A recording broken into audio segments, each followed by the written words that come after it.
What up, Hawks? Good morning.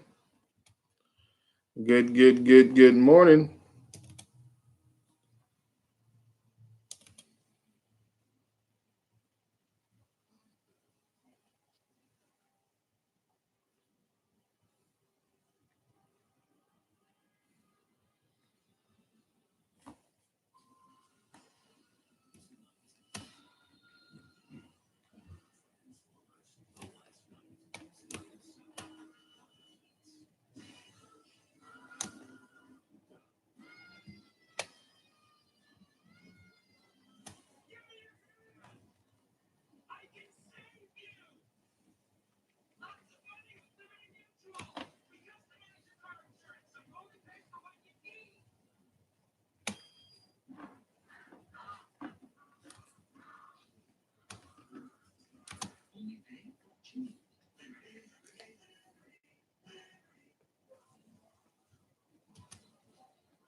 Hey, Jamie and Asia. What's up? What's happening? Only got two people in right now. We'll hold up. Go ahead and pull up that PowerPoint from yesterday on the progressive era.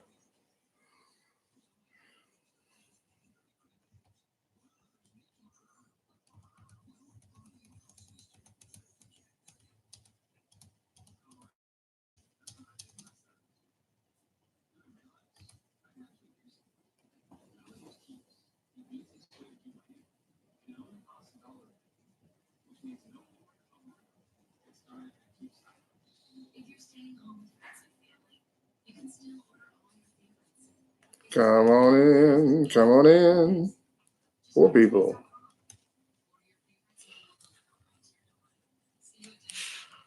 We may actually, guys, I'm thinking about switching to Zoom or Voom or whatever, which one it is, so I can see y'all.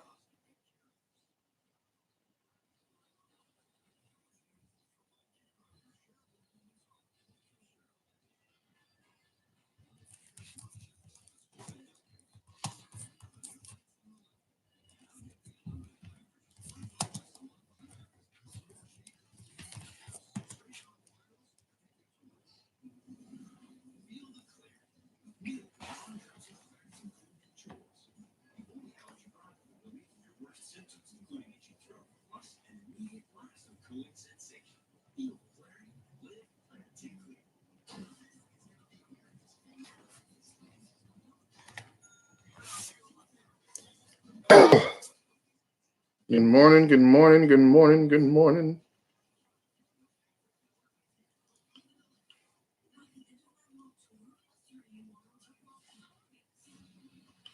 Come on in, guys.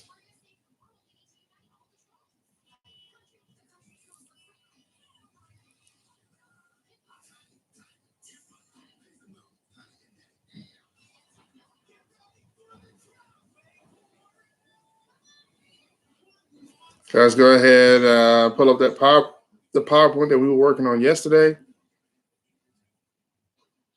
and come on in.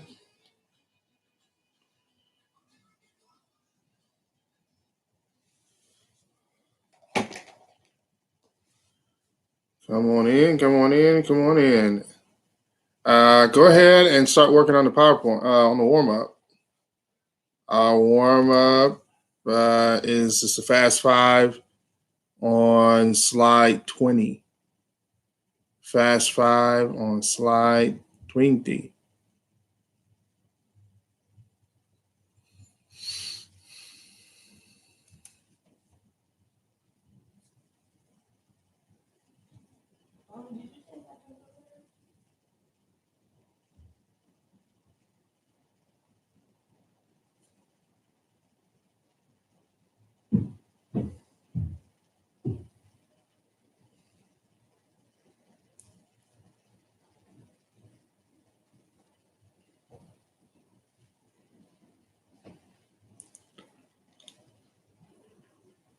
A few more people have come in. Good morning, TJ.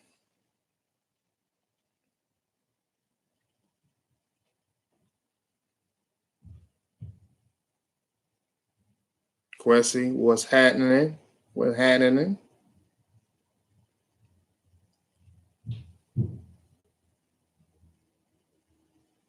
The Fox. What up, Amir? Good morning.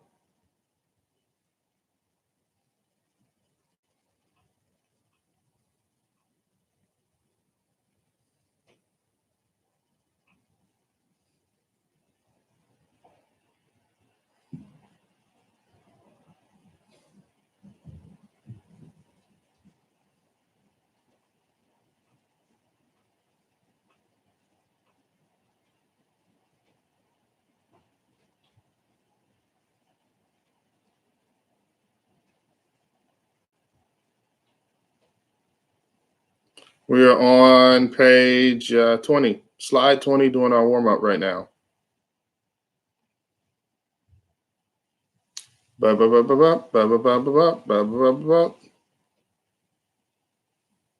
Everybody good this morning? Everybody all right? I need to call some of your bum friends, tell them to get up. Join the class this morning. Get on the live. Get on the live. Tell people we in here. It's my daughter's coming down the steps. She's a real bum too. Never that.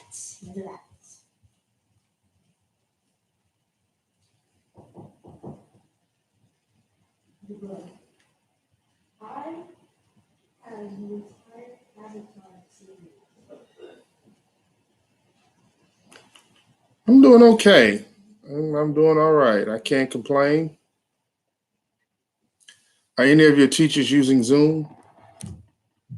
Is it Zoom or Boom?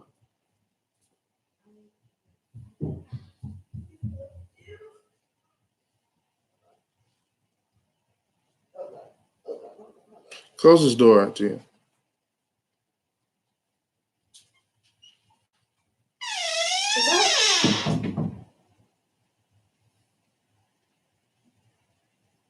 Yes, my math teacher.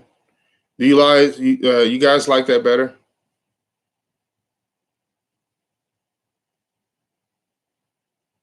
No.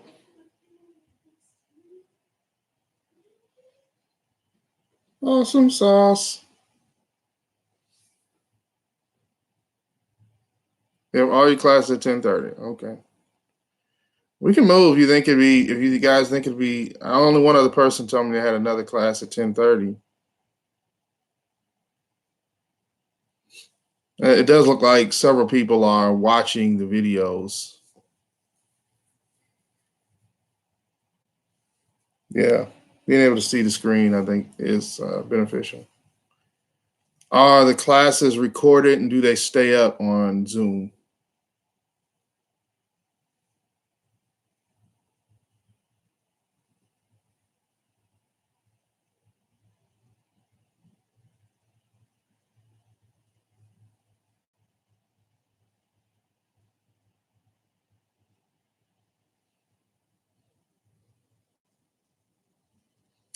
See, that's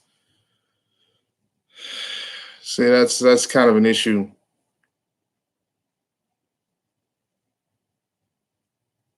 I believe so. Yeah, I think I made it due Wednesday.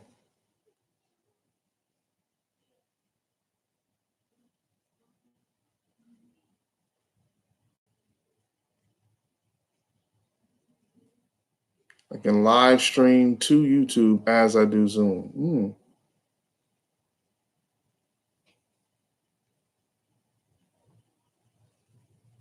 I don't know how to do that, but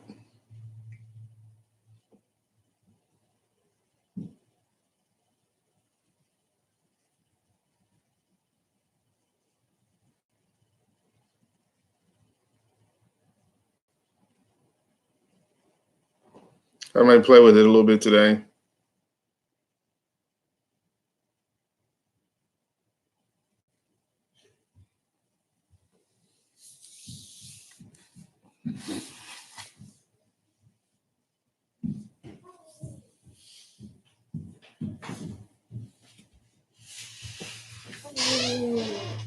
What up? Hello. Come say hello to everybody. Hello. It's weird. Yeah. All right. See you later, buddy. What is this? All right, is everyone doing a warm up? All right, we got answers for the warm up. Hey, What is that? thank you. What is that? Close the door. I don't know.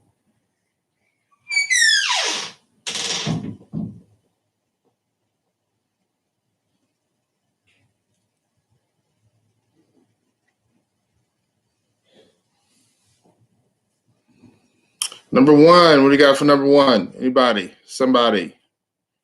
Number one asks, what's a muckraker? That's from yesterday. What is a muckraker?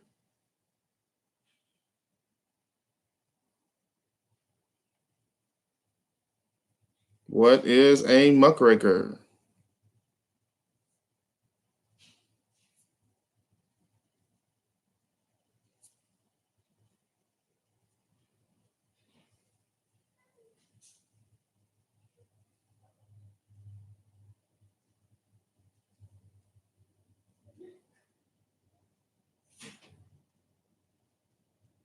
Anybody? Somebody? Anybody? What is a muckraker? This goes off from what we did yesterday.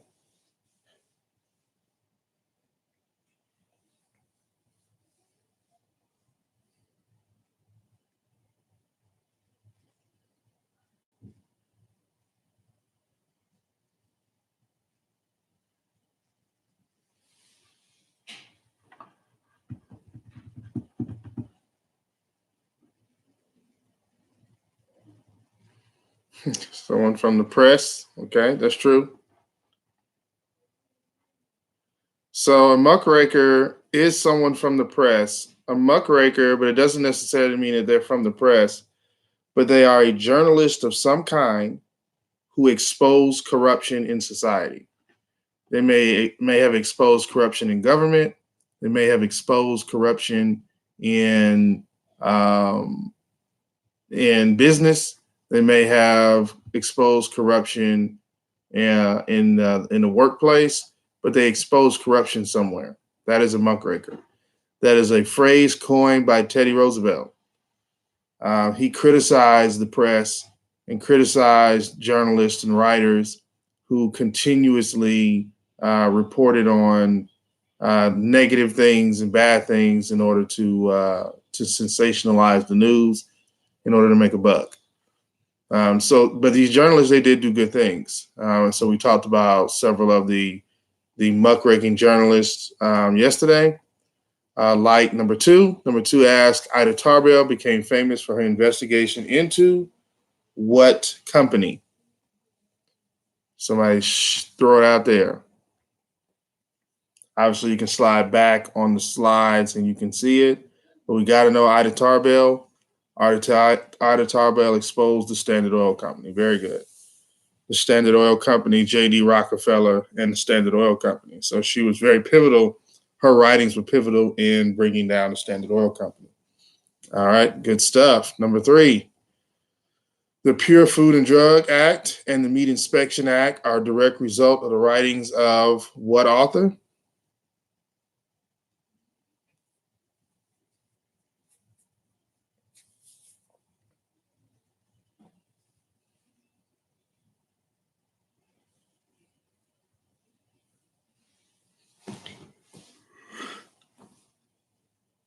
Upton Sinclair. Thank you, Anasia, for being with us today. I don't know where Jamie, where you at? TJ, where are you? Upton Sinclair, very important. And the name of this book, you just have to word associate this. Upton Sinclair's book is named The Jungle. He wrote an expose on the meatpacking industry, exposing a lot of the problems with meatpacking in the meat industry just in general. And because of that, it led to the creation of two very important things, the Pure Food and Drug Act and the Meat Inspection Act. All right, cool beans. Next question. Asks which constitutional amendment protects you from cruel and unusual punishment as well as excessive bails and fines. I'm just going to give you that one. That is the Eighth Amendment to the Constitution. Make sure you know that one. The Eighth Amendment to the Constitution protects you from cruel and unusual punishment. This is the amendment that says that when you go to jail, the police can't torture you while you're in jail and try to pull information out of you through unusual punishment. Nor even if you do something in jail that is a crime, they can't then decide to punish you with something that is cruel and unusual. And also talks about this excessive bails and fines, which is somewhat controversial because some people feel that the fines and the bail and bonds that are set today are excessive because excessive leaves open this gray area. What is excessive? What's not excessive? And so on and so forth. So, Eighth Amendment to the Constitution. Make sure you file that one away. Which constitutional amendment extended citizenship to newly freed slaves? We should know this one. Somebody give me a good one. Remember that little formula I gave you: 13 equals, 14 equals, 15 equals. So let's see if somebody can throw that down real quick. You see the word citizenship there. Come on, Amir, answer this one, big dog. TJ. Uh-oh, people are leaving. Don't leave. Don't leave. Quessy, what you got, man?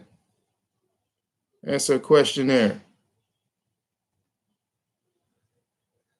Which amendment to the Constitution guarantees citizenship?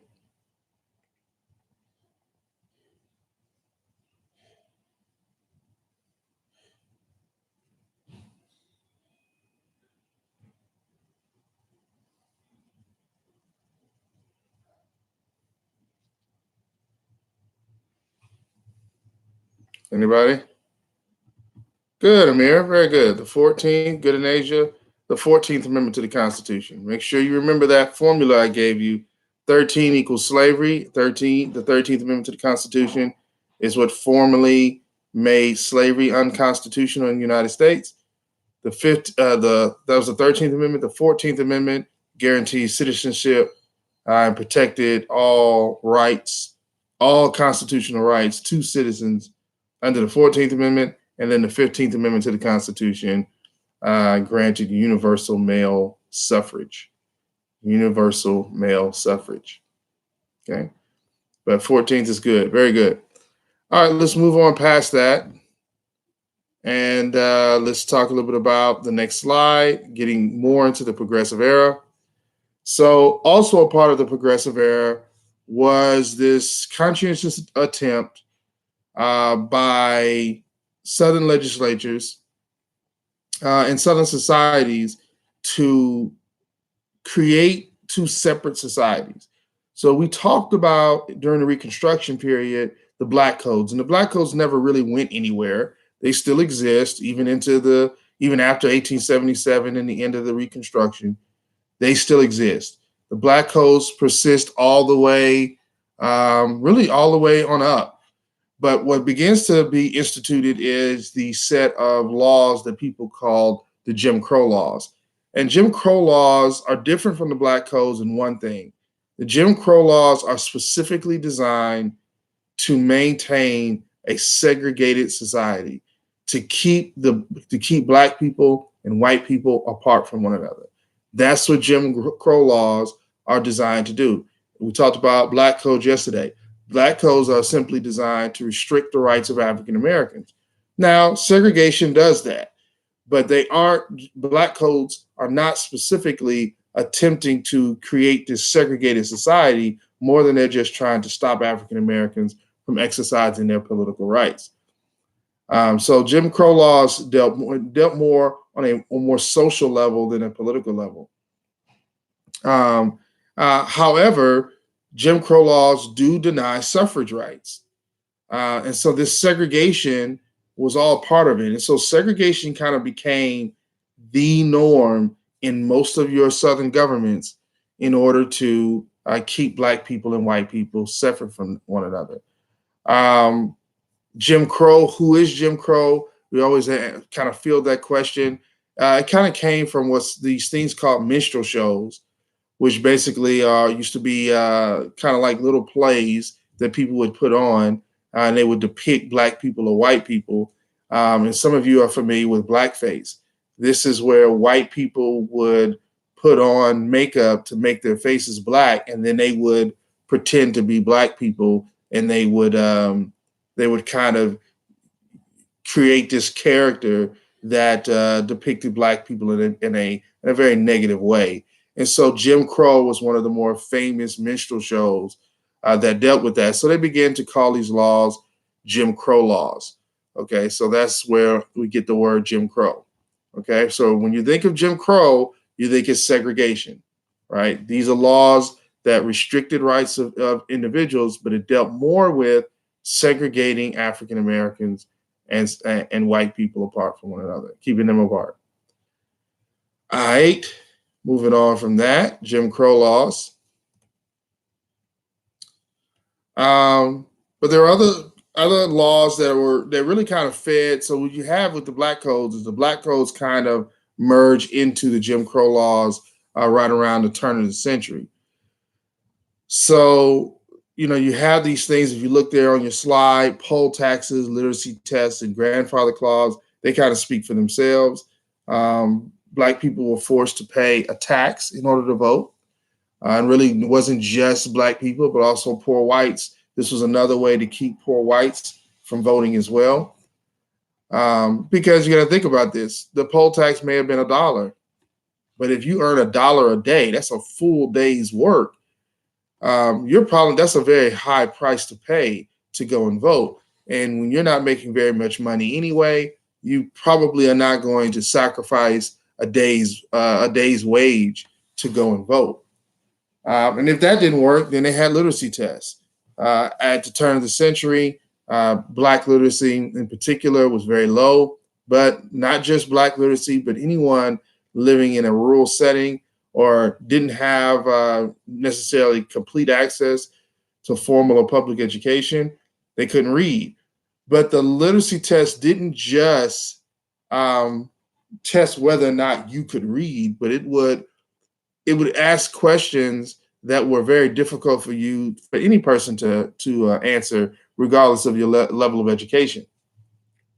So you had, someone would come to the polls, a white person would come to the polls, and they would give that person a literacy test, and it would say things like, "What's your name? What's your address? Who's the president of the United States?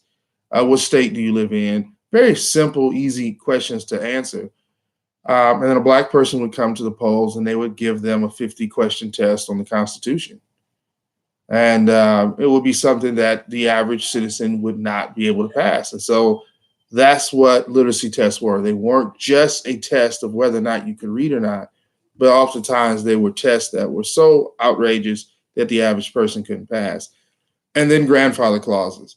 So then the grandfather clause, and this is what actually helped many whites who perhaps couldn't pay the poll taxes or pass the literacy test, but it said that only citizens whose grandfathers had voted were allowed to vote or could actually vote. And sometimes in some states, the way they applied it was, if your grandfather voted, then you didn't have to pay the poll taxes or you didn't have to take the literacy test. You had to take the literacy test and pay the poll tax if your grandfather had not voted. Well, as you can imagine, none of the African Americans' grandfathers had voted because their grandfathers had been slaves. So it was just a measure and a way of putting in something to prevent African Americans from exercising their 15th Amendment right. So just know those poll taxes, literacy tests, and grandfather clauses become very importante. Okie dokie. All right, good. Any questions about that before I move on to the next slide? Anyone? Somebody? No? Good? Yes, Taylor, it's right now.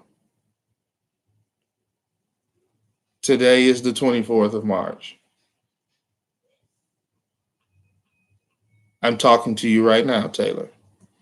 It's happening right now.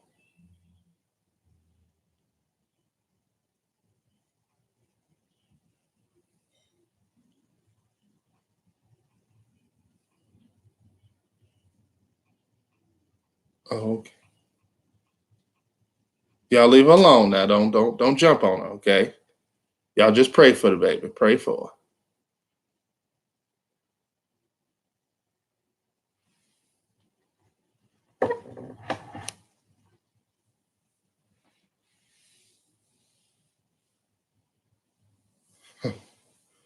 All right.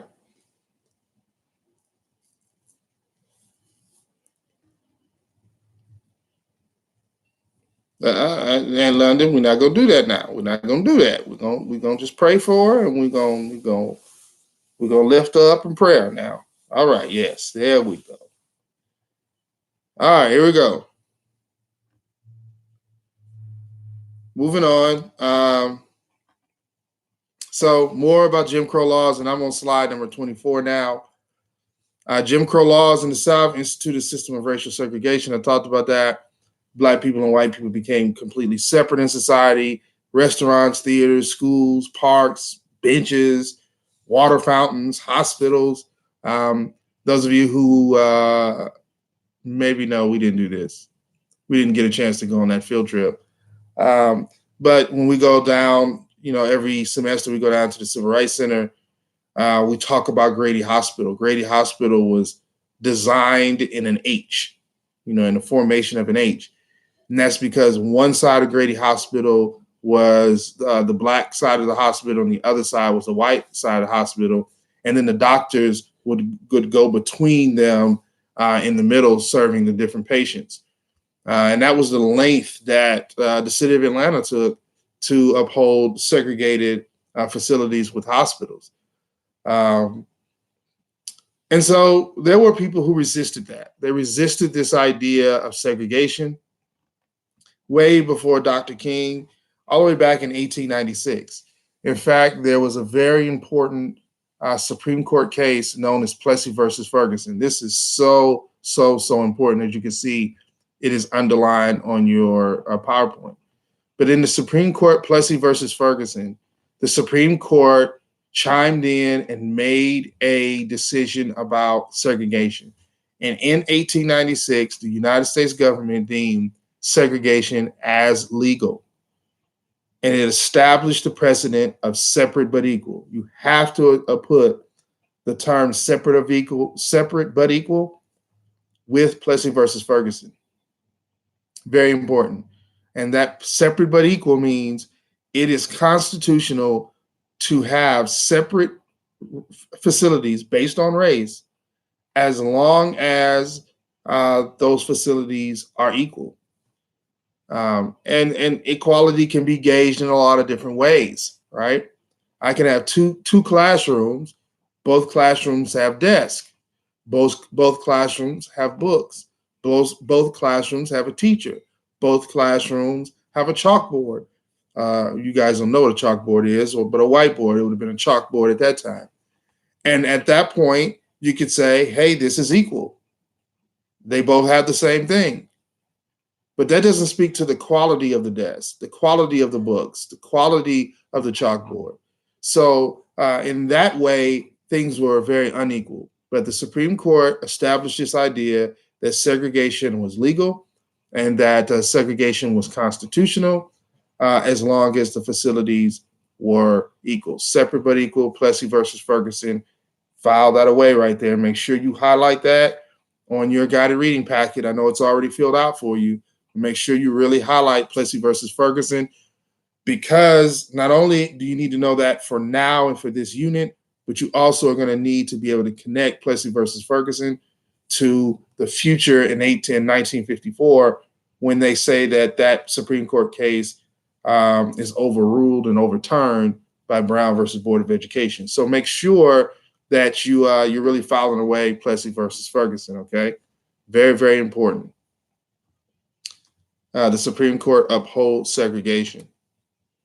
Okay, and then you see the picture there on 25 of the separate facilities. It's also a very powerful picture, always is a very powerful picture, because you can see the quality.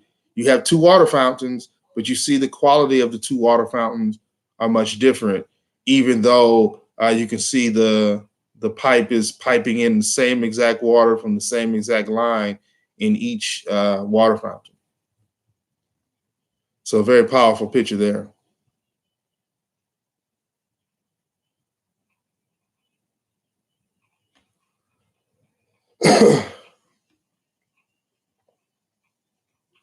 Taylor, why are they always picking on you? Huh? Every time you get on the live session, they always turn on you. What's going on?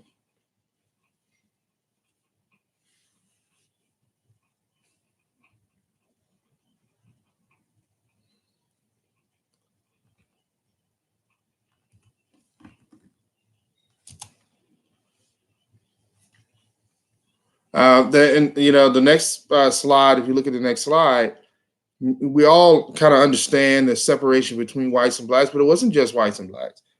Jim Crow laws also filtered into other groups and other people as well. As you can see there on that slide, it says we serve whites only, no Spanish or Mexicans. So segregation also filtered into more than just African Americans, but other people of color as well. So African Americans began to resist Jim Crow laws, black codes, so on and so forth.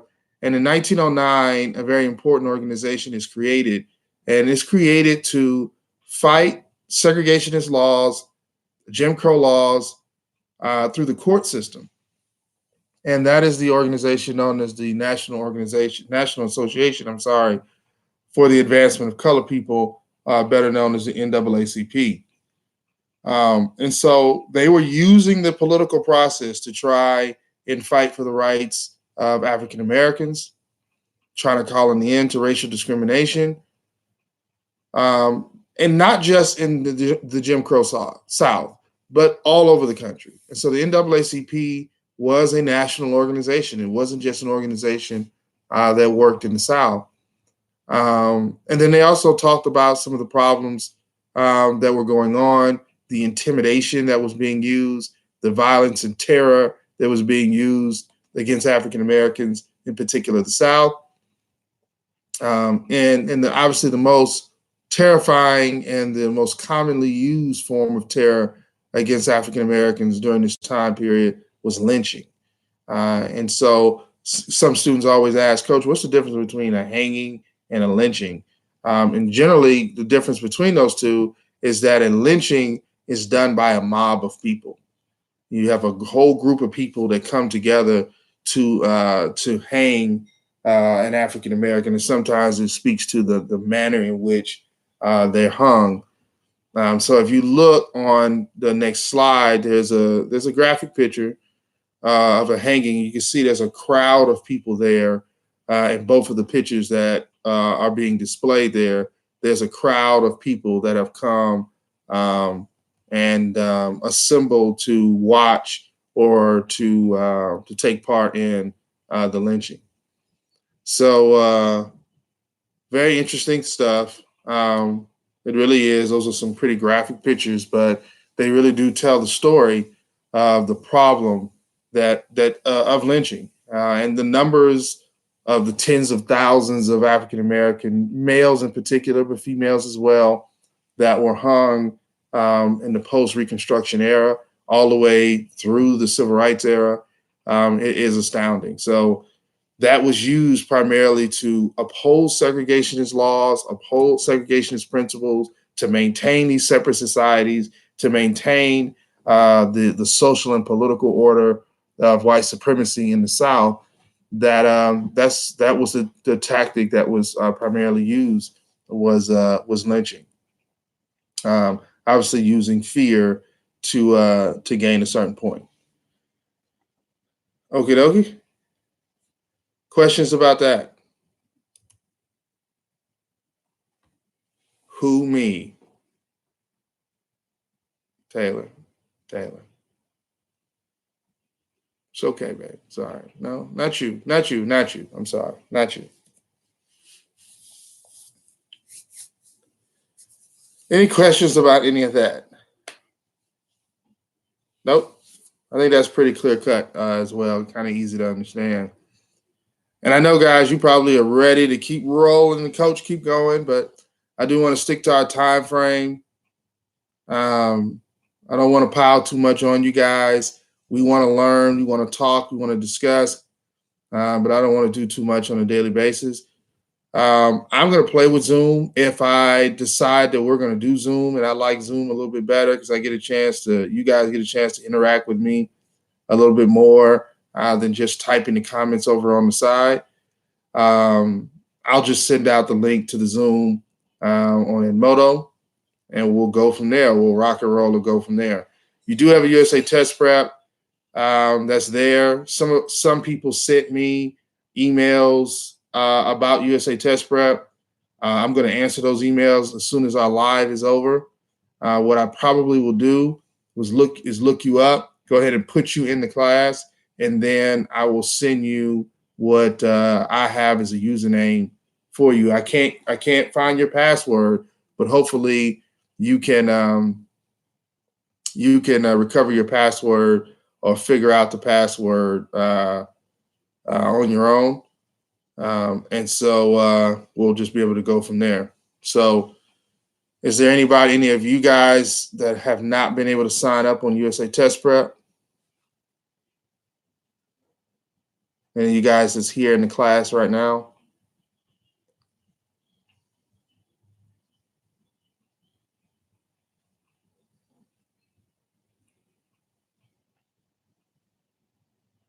Everybody good?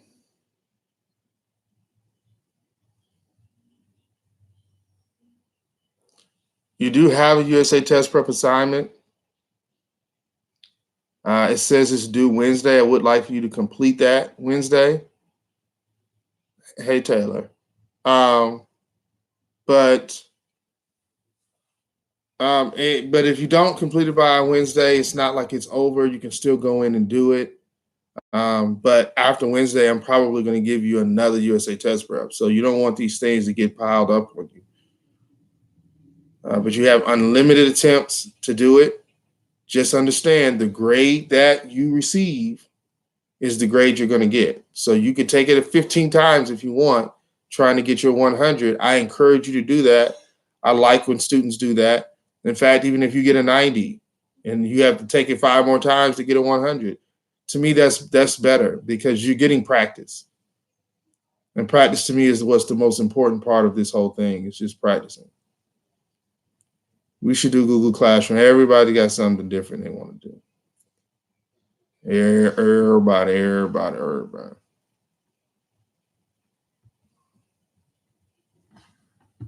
Who's Terry?